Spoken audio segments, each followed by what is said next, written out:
Kami 3 hari bertugas sebagai Kapolres Nias Selatan. Kami sangat bersyukur karena kami bisa bertugas di sini. Sangat kompak Forkopimda di sini. Begitu juga kegiatan yang kami laksanakan tadi dengan masyarakat, begitu penuh jiwa kekeluargaan.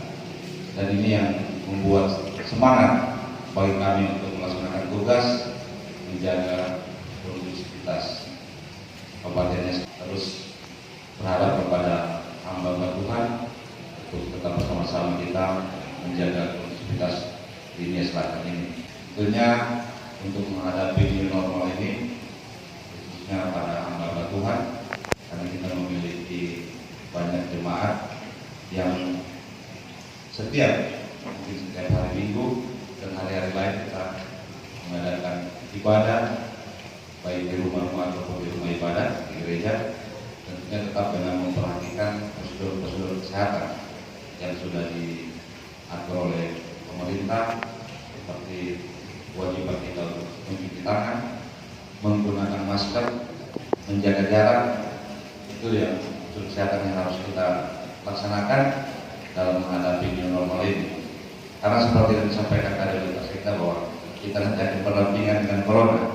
Kami dari hamba-hamba Tuhan sangat bersyukur dengan momen ini ada sebuah pemikiran yang sangat cemerlang untuk menghimpun seluruh hamba Tuhan dalam mendoakan supaya wabah corona yang sedang pandemi ini segera berakhir.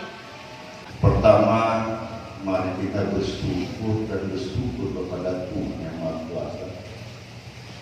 Karena kalau kita selalu bersyukur, saya yakin dan percaya bahwa itu adalah salah satu pendekatan kita kepada Sang Pencipta kita. Sekarang kita menyadari betul kalau kita sudah saja melaksanakan protokol itu, sudah kita melaksanakan normal ini, belum cukup. Oleh sebab itu, ya dalam menghadapi normal ini, ya tata kehidupan baru, yang mau tidak mau, kita memang syukur. Makanya kemarin kami coba berunding dengan Pak Forkopimda, Pak Sekda. Saya yakin bahwa harus kita juga bawa ke dalam doa keselamatan. Karena hari ini saya berterima kasih kepada para hamba Tuhan sudah memberikan langkah cara kita bersama-sama. Semua kita gotong royong. Mari kita bersama-sama untuk melakukan doa bersama. Kita mohon kepada Tuhan Yang Maha Kuasa agar minimal diberikan kita pimpinan, bimbingan, supaya kita terlepas atau minimal meminimalisir daripada COVID ini, kalaupun ada. Kita minta keselamatan. Mari Bapak Ibu katakan, Bapak Engkau sungguh baik, kasih melimpah dalam kehidupan.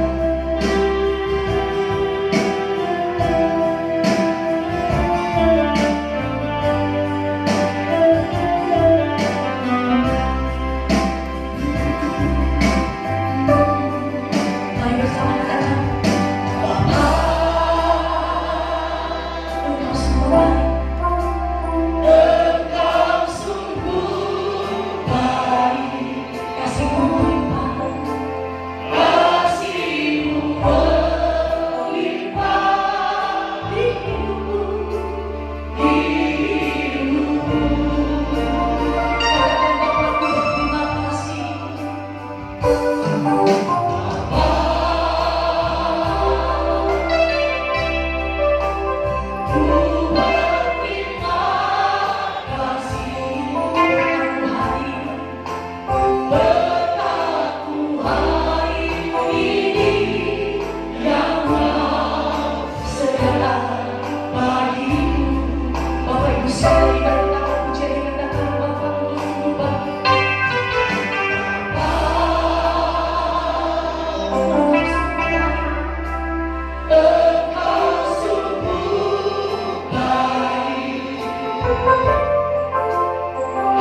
kami berhimpun di sini bersyukur padamu ya Tuhan, sebab dalam segala situasi hidup kami, Engkau adalah tetap Allah kami yang menyertai, yang melindungi, yang menyelamatkan.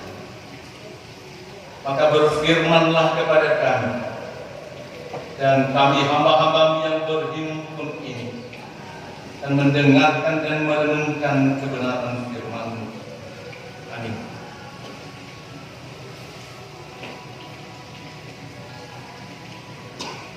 Mari kita mendengarkan sabda Tuhan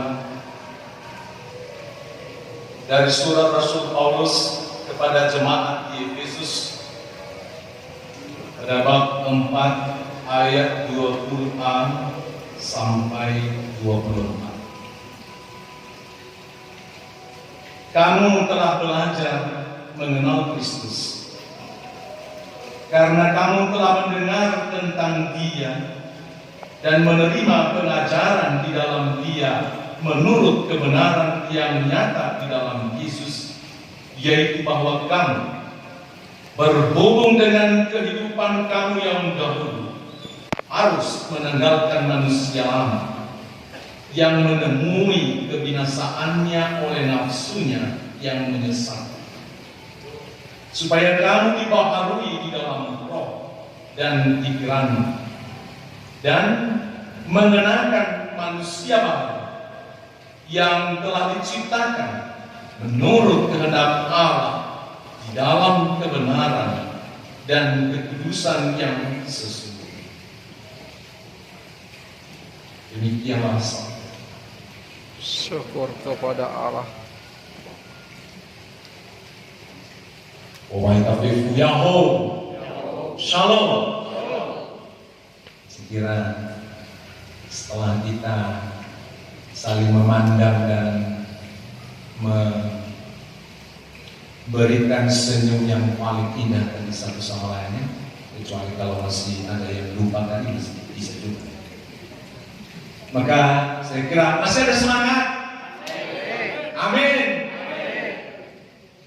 Dan memang ketika kita bergembira dengan lagu tadi, memang seakan-akan bahwa itulah kerinduan kita yang sebenarnya kita dapat.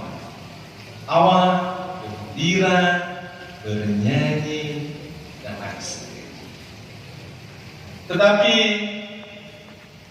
kita telah mendengarkan tadi di dalam sambutan-sambutan dan juga dalam pengalaman kita bersama dan pribadi pada masa sulit COVID-19 ini, bahwa virus corona telah menjadi yang menakutkan bagi kita. Tapi tadi dalam kata pembukaan Bapak Sekda mengatakan, pelan-pelan bahkan mungkin kita menjadi bersaudara. Maka Bapak Bupati dan Pak Wakil Bupati dan seluruh anggota Forkopimda dan kita semua yang mungkin tidak saya sapa semuanya, dan para hamba Tuhan, saudara-saudari, maka mari kita merenungkan hidup kita yang mau berdamai, hidup berdamai dengan COVID-19, namun dengan kehidupan kita dalam tatanan new normal. Memang kalau saya cermati, dan saya termasuk tidak sangat sering, tapi bila ada waktu searching sana sini berita-berita COVID ini, kejadian-kejadian, dan juga tidak ketinggalan saya menikmati kreasi-kreasi orang yang menyertainya dengan peristiwa ini. Maka selain berita begitu banyak yang meninggal dalam perawatan, ketakutan, kecemasan, dan lain sebagainya, tetapi saya menonton juga di YouTube misalnya bagaimana kreasi-kreasi orang di sana, atau membaca tulisan-tulisan orang, entah permenungan yang muncul seketika dengan peristiwa itu, atau untuk sekedar berbagi pengalaman dengannya.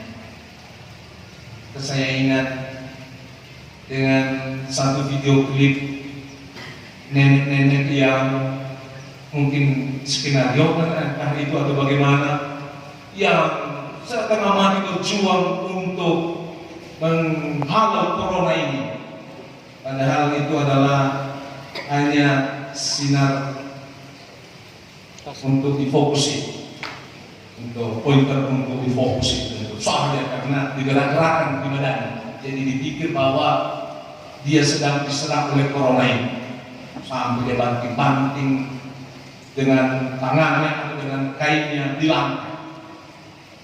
Juga saya pernah nonton satu video klip bagaimana, saya termasuk itu karena belum tahu bahwa itu cuman bermain-main saja, bagaimana keseriusan di dalam meneliti keberadaan corona ini dan perkembangannya dan lain sebagainya di laboratorium oleh para medis. Dan begitu saya perhatikan karena dengan zoom in out, dengan mencoba dengan kemampuan teknologi itu, tapi pada akhirnya kemudian yang disorot tadi itu adalah hanya sebiji rambutan saya, karena dia ada bulu-bulunya itu semacam corona.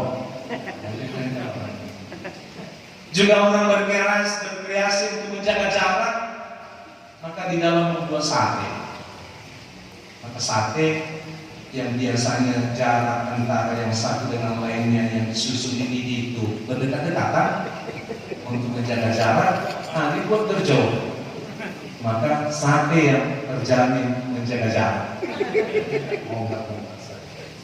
Luar biasa saudara-saudari yang terkasih, bahwa memang kalau kita mereview kembali apa yang terjadi di dalam beberapa bulan terakhir, sehingga akhirnya nanti kita sampai pada sosialisasi hidup new normal ini, dan kita membuat doa bersama ini, karena memang yang terjadi di dalam beberapa bulan terakhir ini adalah banyak hal yang tidak biasa kita lakukan, yang mengejutkan kita. Tadi sudah banyak diberi contohnya dengan pembalut penutup muka ini, disebut masker, yang bisa kemudian menjadi seperti sekarang yang saya buat menjadi penopang garpu, atau bisa untuk cara menggerutu yang tidak jelas, yang tidak ketahuan, bahkan ketika tadi sekejap di situ. Ke depan ini malah bisa ini menjadi alat peraga dan sarana perdamaian antar keluarga. Kalau sudah bertengkar, pada saatnya suami istri mengambil masker dan menggunakan ini, berarti selesai berdamai dengan itu. Maka saudara-saudari yang terkasih, sikap penerimaan kita dari situasi yang tidak diinginkan ini, entah dengan mencuci tangan kita, memakai masker, tidak berjabat tangan, menghindari kerumunan dan lain sebagainya, memang mengajak kita untuk secara perlahan menerima ini sebagai sebuah realitas di dalam kehidupan kita sekarang. Maka new normal tadi disebut menjadi sebuah perubahan pola tatanan hidup baru yang kita lakukan agar kita dapat berdamai dengan situasi yang tidak kita inginkan ini, untuk dapat secara perlahan kita menjalani aktivitas kita, meskipun itu mungkin tidak sangat maksimal apalagi optimal, tapi secara perlahan kita lakukan, dan dengan tetap mempertimbangkan dan menjunjung tinggi hal-hal yang menyangkut kebersamaan dan kenyamanan kita bersama. Itulah yang tetap berlaku protokol kesehatan dengan seluruh rinciannya yang sedikit semua tidak dapat melakukan secara detail itu seluruhnya. Maka new normal sebagai upaya kita bagaimana siap untuk beraktivitas yang mungkin di dalam dan bahkan kemudian menjadi di luar rumah, dengan beradaptasi pada perubahan yang terjadi dalam konteks corona ini beberapa bulan yang lalu itu sampai sekarang dan ke depan, yang kita tidak tahu kapan itu kita merasa nyaman dengannya. Bahkan ketika tadi kita sangat berbangga dengan dan bersyukur dengan situasi kita di dunia selatan ini, seperti tadi mendengar bahwa ada suatu berita bahwa kemungkinannya ada kena seorang yang mungkin belum pasti, sehingga itu kita harap menjadi tidak erat kita ini, sehingga tidak mengurangi rasa syukur kita ini atas penyelenggaraan Tuhan. Maka new normal dilakukan sebagai upaya kesiapan kita bagaimana menyikapi, menghadapi sekaligus beradaptasi, dan terutama itu muncul dari kesiapan kita masing-masing secara pribadi untuk kepentingan kita semua. Maka ternyata COVID ini bahkan justru menambahkan kejelian dan kepedulian sosial kita yang tidak hanya terarah ke dalam untuk diri, tetapi justru sehingga masker itu tidak hanya digunakan sebagai sama dengan helm yang untuk kenyamanan, sehingga bila tidak ada bapak polisi maka kita tidak gunakan atau masker ini. Maka saudara-saudara yang terkasih, COVID-19 telah menjadi realitas penyakit yang mengubah banyak kebiasaan dan struktur sosial kehidupan kita, kebiasaan kita yang sangat kentara di dalam beberapa bulan yang lalu sampai sekarang dan mungkin ke depan. Perilaku sosial berubah, bahkan kebiasaan pribadi, cara kebiasaan, tata kelakuan, bahkan adat istiadat dia akan turut beradaptasi dengan kita. Itu sebabnya ketika sangat ingin jemaat mau menikah pada masa-masa untuk larangan berkumpul banyak kemarin, itu saya katakan, maukah Anda kemudian bahwa menikah 1, 2, 3 orang saja yang hadir, baru menjadi baik? Karena teringat dengan kebiasaan kita dalam pernikahan yang membutuhkan keramaian, kebersamaan, kekeluargaan. Maka saudara-saudari yang terkasih, di dalam beberapa elemen protokol kesehatan yang harus sangat kita junjung tinggi pada masa yang kurang nyaman ini bagi kita dan hidup berkehidupan new normal ini, sebenarnya ada banyak hal yang bisa mungkin lebih gampang kita mengikutinya, tetapi di dalam kenyataannya itu banyak menyulitkan kita. Ini mengapa? Maka kita merefleksikan kembali kebiasaan-kebiasaan zona nyaman yang merasa nyaman, yang telah berulang-ulang kita lakukan, yang tidak gampang saja. Dan itu tidak hanya sekedar di dalam rangka cuci tangan, di dalam menggunakan masker, tetapi ternyata itu sangat erat dan mempengaruhi di dalam seluruh integritas diri seseorang, pribadi. Itulah sebabnya di dalam masa ini justru kita dilatih, ditantang bagaimana menuruti, mendengar, menaati, setia. Ini harus mampu berubah, disesuaikan, dan menjadi sebuah yang baru bagi kita. Meskipun itu telah menjadi kehidupan sangat menandalkan manusia lalu, mengenakan manusia lalu. Dalam proses itu ada pembaharuan, dan itu kita mampu dibaharui karena hidup kita yang mau dibaharui dan dipimpin oleh Roh Allah sendiri. Itu memungkinkan kemudian manusia baru muncul yang jauh lebih berbobot, baik, hebat dari manusia. Maka kita adalah orang yang telah mendengar, tadi dikatakan, dan menerima pengajaran Kristus. Ada dua prinsip untuk itu yang saya sebut tadi, adalah menanggalkan dan mengenal. Dan kedua hal itu adalah menjadi metafor dari apa yang berdekat, pakaian, sehingga itu menjadi milik kita yang kita bawa kemana. Maka menanggalkan dan mengenal orang berpakaian yang sangat dekat. Maka dalam kedua hal yang penting ini berlangsung proses pembaharuan. Dan apa yang harus kita tanggalkan adalah hal-hal yang menghalangi begitu banyak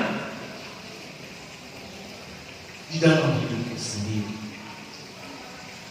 Maka di dalam konteks permenungan orang beriman untuk new normal, mungkin kita turut merenungkan relasi manusia.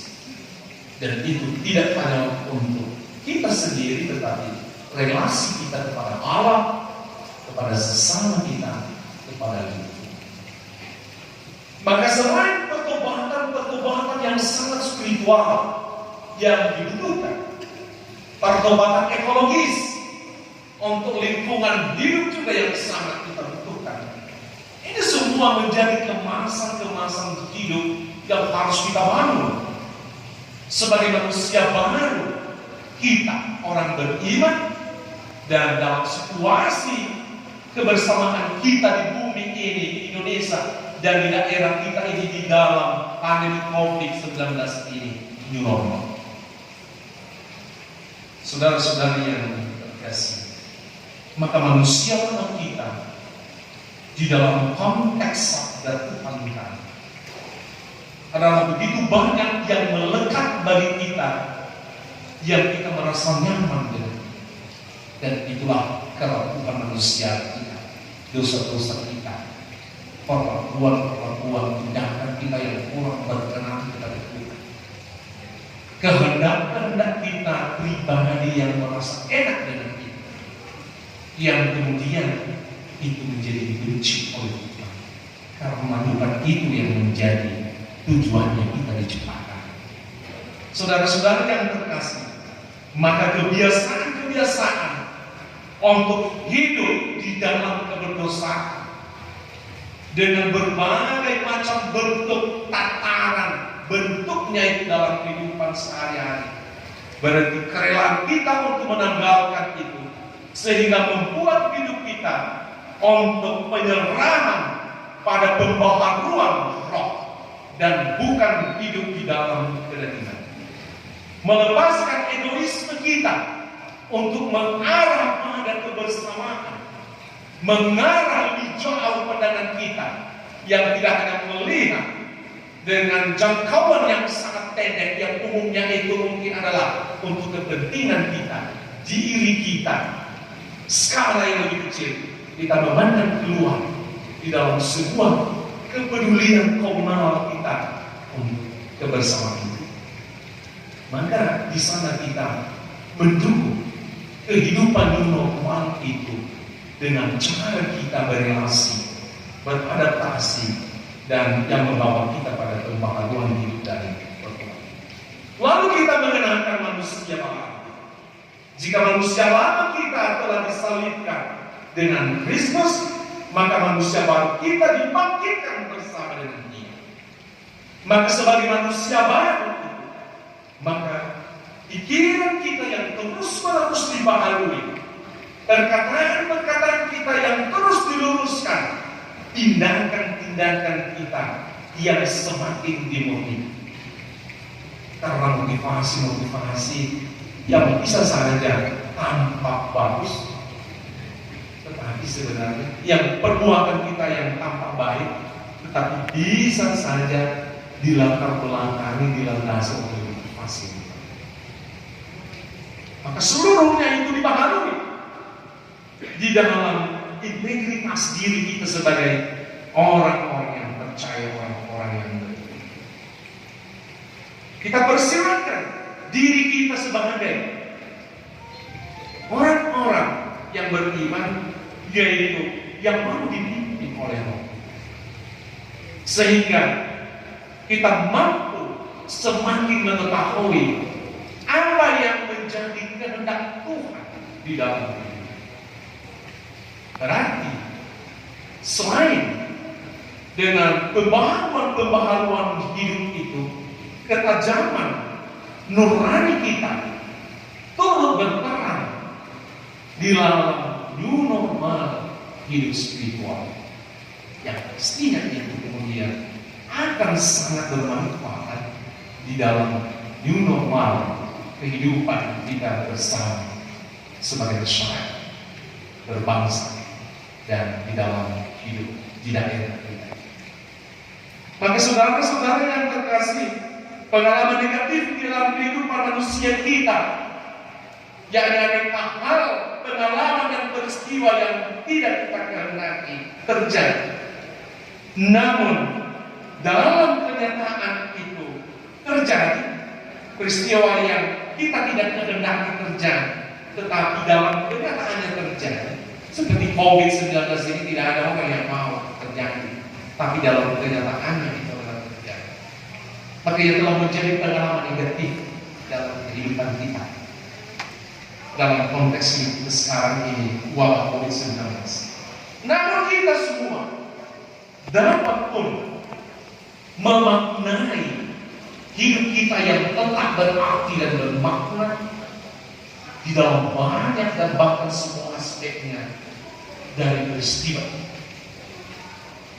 Itulah sebabnya di masa COVID ini mungkin mengingat Tuhan bisa lebih sering, banyak, secara pribadi atau keluarga, dan bahkan para hamba Tuhan setiap hari,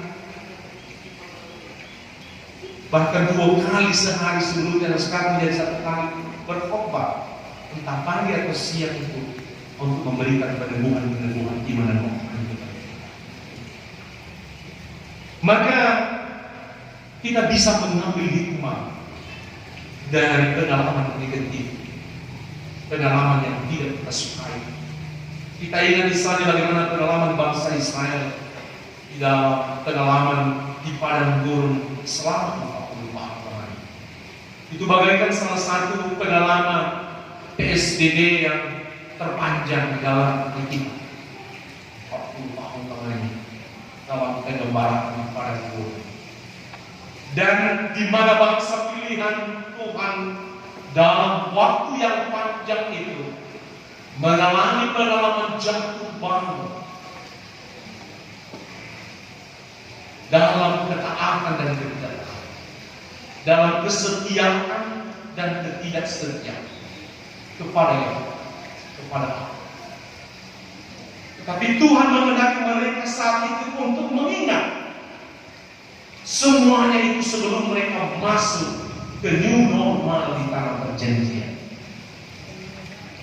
Sebagaimana kita baca di dalam kitab Ulangan 8, secara khusus ayat 1 sampai 3 tentang itu. Maka di dalam kitab Ulangan 8 ayat 1 sampai 3 ada 3 hal yang harus diingat bangsa Israel sebagai tujuan karantina pada gurun itu, yaitu merendahkan hati mereka, merendahkan keadaan yang serba terbatas dan tidak banyak pilihan membuat mereka harus rendah hati, meninggalkan kesombongan, kecongkakan, menganggap diri benar. Maka yang harus menjadi benar, mengakui Allah yang besar. Mereka harus mengembalikan ketaatan mereka yang murni, tidak berdasarkan karena kebutuhan mereka, mengimani, sehingga dikala kenyang bernyanyi dan dikala lapar menggerutu Allah. Tidak. Yang kedua adalah menguji hati mereka. Menguji hati mereka. Karena tidak pada guru itu telah memainkan Allah untuk menguji hati bangsa pilihannya itu. Apa yang menjadi prioritas di dalam kehidupan mereka, termasuk sekalipun dalam masa dan situasi yang sulit. Ini satu refleksi yang sangat bagus. Maka mau menguji kembali hati mereka. Apakah engkau menjadikan aku Allah Yahweh prioritas yang penting, utama di dalam kehidupan, atau bagaimana? Maka di dalam situasi yang tidak nyaman bagi kita pada masa yang sulit, COVID-19 ini, refleksi semacam ini pun relevan. Dan yang ketiga adalah membuat mereka memang diizinkan lapar. Kondisi kelaparan diizinkan Tuhan terjadi pada bangsa pilihannya itu di padang gurun. Meskipun kemudian dikenyangkan mereka dengan mana, tetapi di balik itu bahwa Allah mau mengajari bangsa pilihannya itu untuk skala ketergantungan mereka. Kalau sebelumnya ketergantungan mereka kepada Allah kurang ditambah dengan kelaparan, menunjukkan ketergantungan Allah. Dan bahkan Allah menyatakan dirinya sebagai tidak hanya penyedia makanan untuk sebatas perut, tetapi justru juga memberikan ketersediaan terus-menerus makanan rohani mereka. Sabda ketetapannya maka dikatakan harus didengar. Apa yang saya katakan pada hari ini harus kamu dengarkan, harus kamu dengar. Saudara-saudara yang terkasih, maka memasuki new normal lain pada masa yang masih kita merasa kurang nyaman ini. Terus tentu saja semua kita telah berjuang, pemerintah dan pihak kesehatan, masyarakat pribadi telah berjuang dengan salah satu cara bagaimana untuk menghindari diri dan dengan normal lain, maka kita dibarengi dengan perubahan perilaku kita yang lebih sehat, yang lebih bersih, yang lebih murni, pembaharuan cara berpikir, perkataan dan tindakan kita menjadi sangat penting. Maka diperlukan kecerdasan dan kebijaksanaan hidup kita yang bisa harus jauh lebih matang daripada apa yang kita bayangkan dan yang kita lakoni, tekuni, laksanakan sebelumnya. Ketajaman hati nurani tidak boleh diremehkan. Kalau kita mau ikut serta hidup di dalam tatanan new normal untuk bisa berdamai dengan situasi kita yang sebenarnya tidak nyaman.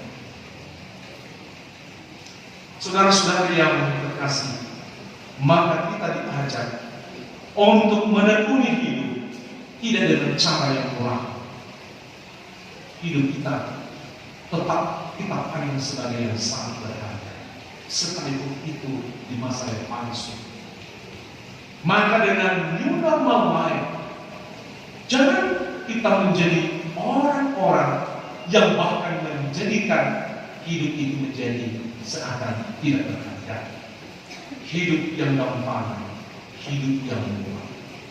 Ketika kembali kita mau untuk melakoni dan menekuni hidup dengan jalan-jalan yang gampang saja, jalan yang singkat, yang mudah, yang banyak itu karena untuk kenyamanan kita. Tidak harus berubah di dalam banyak cara, di dalam banyak hal, dan kita masing-masing jauh lebih tahu urutan-urutan itu di dalam hidup kita masing-masing. Saudara-saudari yang terkasih, hidup kita dari dulu sampai sekarang tetap menjadi yang sangat berharga di mata Allah. Dan untuk itulah Dia telah menebus kerapuhan manusia kita dengan pengorbanan besar Yesus Putranya dengan jalan hidup. Kebangkitannya telah menjadi new normal bagi kita yang percaya dan beriman Dia sebagai sumber.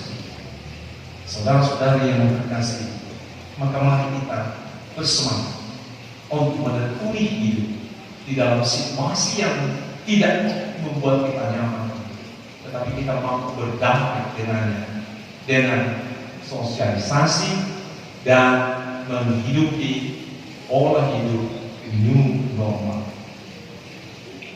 Kita dipanggil untuk menjawab zaman ini dengan kehidupan baru, meskipun kita tidak sedang diajak untuk mengikuti zaman ini begitu saja dengan seluruh tawaran-tawaran.